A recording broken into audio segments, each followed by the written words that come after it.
एक पिता की कहानी। आपने माँ के बारे में तो बहुत सुना होगा, बहुत जगह पढ़ा भी होगा। माँ के लिए अच्छी अच्छी हिंदी कहानियाँ लिखी गई है, लेकिन पिता के बारे में बहुत कम ही लिखा गया है। तो दोस्तों, ये हार्ट टचिंग स्टोरी उन फादर्स को समर्पित है जो अपने परिवार के लिए जी जान से काम करते हैं, खुद की इच्छाओं को मारकर अपने बच्चों के सपनों को पूरा करते हैं। यह स्टोरी शुरू होती है जब मैं घर से गुस्से में बड़बड़ाते हुए निकल आया था और बस स्टैंड की तरफ आगे बढ़ने लगा। मैं मन ही मन बड़बड़ा रहा था, पता नहीं कितने पैसे छुपा के रखे हैं, लेकिन मेरे लिए एक बाइक नहीं ले सकते। अब मैं यहाँ से चला जाऊँगा और तब तक वापस नहीं आऊँगा जब तक मैं खुद के पैसों से बाइक नहीं खरीद लेता। इतना ही सोच ही रहा था, तभी मेरे पैर में मुझे कुछ चुभने का एहसास हुआ। नीचे देखा तो समझ में आया कि जल्दबाजी में मैं पापा के जूते पहन आया हूँ। उन जूतों में कील उभरी हुई थी जो मेरे पैर में बार बार घाव किए जा रही थी, लेकिन उस समय गुस्सा अधिक था तो मैं बड़बड़ाते हुए आगे बढ़ गया। एकाएक मुझे याद आया कि मैं पापा का पर्स भी साथ ले आया हूँ। मेरे खुरापाती दिमाग में एक ख्याल आया, क्यों ना आज पापा का पर्स चेक किया जाए, जिसे आज तक उन्होंने किसी को हाथ तक नहीं लगाने दिया था। पता नहीं कौन सा खजाना छुपा है इस पर्स में जो किसी को हाथ नहीं लगाने देते थे। जब मैंने पापा का वह पर्स खोल कर देखा तो उसमें पैसे तो नहीं मिले, लेकिन मैंने पैसों की जगह एक डायरी रखी हुई थी। तब मैंने सोचा, ओह, तो यहाँ खजाना छुपा रखा है। मैं समझ रहा था कि यहाँ पापा ने लिखा होगा कि किस से कितने पैसे लेने हैं और किस को कितने पैसे देने हैं, लेकिन मैं गलत था। जब मैंने उस छोटी सी डायरी का पहला पेज खोलकर देखा तो वहाँ पर लिखा जो था वो थोड़ा सीरियस कर देने वाला था। डायरी में जो लिखा था उसे पढ़ने के बाद मेरे चेहरे पर जो एक्सप्रेशन थे वह गायब हो चुके थे, क्योंकि डायरी में वैसा कुछ भी नहीं था जैसा मैं सोच रहा था। वहाँ पर उन पैसों का हिसाब लिखा हुआ था जो अलग अलग कामों के लिए अलग अलग लोगों से उधार लिए गए थे। उस लिस्ट में कंप्यूटर के नाम पर भी पैसे लिखे गए थे। कुछ यूँ लिखा था, 50,000 बेटे के कंप्यूटर के लिए। यह वही कंप्यूटर था जिसे मैं आज तक यूज़ कर रहा हूँ, लेकिन मुझे यह पता नहीं था उस कंप्यूटर को ख़रीदने के लिए पैसे कहाँ से आए थे। लेकिन आज पता चल रहा था। मुझे आज भी याद है जब मैंने पहली बार कैमरे के लिए जिद की थी, जो मेरे पापा ने मुझे 2 हफ्ते बाद मेरे बर्थडे पर ला कर दिया था, जिसे देखकर मैं बहुत खुश हुआ था। और मुझे खुश देखकर मुझसे कहीं ज़्यादा अगर कोई खुश था तो वो थे पापा। अब मेरे चेहरे से गुस्सा एकदम गायब हो चुका था। जब मैंने आगे का पन्ना पलटा तो वहाँ पर कुछ विशेस लिखी हुई थी। पहली जो विश थी उसमें जो लिखा हुआ था, अच्छे जूते पहनना। यह बात मेरी कुछ समझ नहीं आई।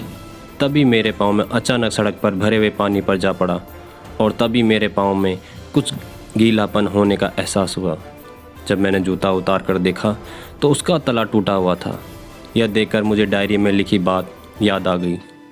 तभी मुझे माँ पापा की कई बातें भी याद आ रही थी कि कैसे माँ जब कहा करती थी पापा से, अब तो जूते पुराने हो गए, नए ले लीजिए, तो पापा अक्सर यह कहकर टाल दिया करते थे, जूते अभी और चलेंगे, अभी कुछ दिन पहले ही तो लिए थे। मुझे आज समझ में आ रहा था कि कितने दिन और चलेंगे।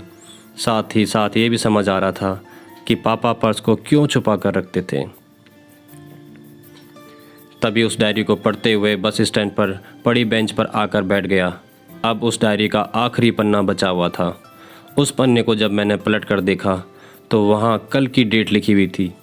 तारीख के नीचे लिखा हुआ था 50,000 बाइक के लिए। बस इतना पढ़ा और दिमाग सन्न रह गया।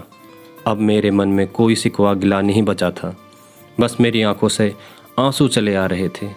मुझे आज तक नहीं पता चला कि मैं क्यों रोए जा रहा था।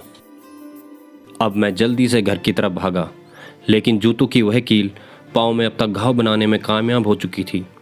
मैंने जूतों को रास्ते में ही निकाल कर फेंक दिया और भागते लड़खड़ाते हुए घर पर जा पहुंचा, लेकिन पापा घर पर नहीं थे। मैं समझ गया वह कहाँ थे। मैं सीधा पास वाली बाइक एजेंसी की तरफ भागा। पता नहीं आज कहाँ से इतनी ताकत आ गई थी कि मैं भागते हुए थक नहीं रहा था, और वह भी बिना जूतों के, नंगे पैर। जैसे तैसे मैं बाइक एजेंसी पर पहुंचा। पापा वहीं थे।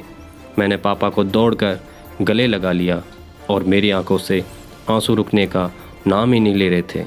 पापा को समझ नहीं पा रहे थे आखिर हो क्या रहा है, मैं क्यों रो रहा हूँ। मैंने पापा से कहा, पापा मुझे मोटरसाइकिल नहीं चाहिए, आप अपने लिए जूते ले लीजिए। अब आज से मैं जो भी करूँगा अपनी मेहनत से अपने बलबूते पर पढ़कर करूँगा। दोस्तों, बस इतनी सी थी ये कहानी। मैं आज आपसे कहना चाहूँगा, ठीक ऐसे ही होते हैं हमारे पिता। हम अक्सर देखते हैं कि हम अपनी माँ से हर बात शेयर करते हैं और माँ भी इसके बदले हमें बहुत प्यार देती है। लेकिन एक शख्स ऐसा भी होता है जो हमें छुप कर प्यार करता है, वह होते हैं हमारे पिता। यह परिवार में एकमात्र ऐसा व्यक्ति होता है जो अपने बच्चों से उन्हें बिना जताए छिपकर प्यार करता है, खुद की इच्छाओं को मारकर बच्चों के लिए सपने देखता है और उनकी खुशी में ही खुश हो जाता है। मुझे नहीं पता कि आप अपने पेरेंट्स की इज्जत करते हो या नहीं, लेकिन अगर आपके पास पेरेंट्स है तो आप बहुत खुश नसीब हो, क्योंकि इस दुनिया में बहुत से लोगों को तो पेरेंट्स का प्यार भी नसीब नहीं होता। अंत में मैं यही कहना चाहूँगा कि माँ बाप की भावना का सम्मान करें। दोस्तों, अगर आपको ये कहानी अच्छी लगी हो तो कहानी को लाइक और चैनल को सब्सक्राइब करके बेल आइकन को प्रेस करना मत भूलिएगा।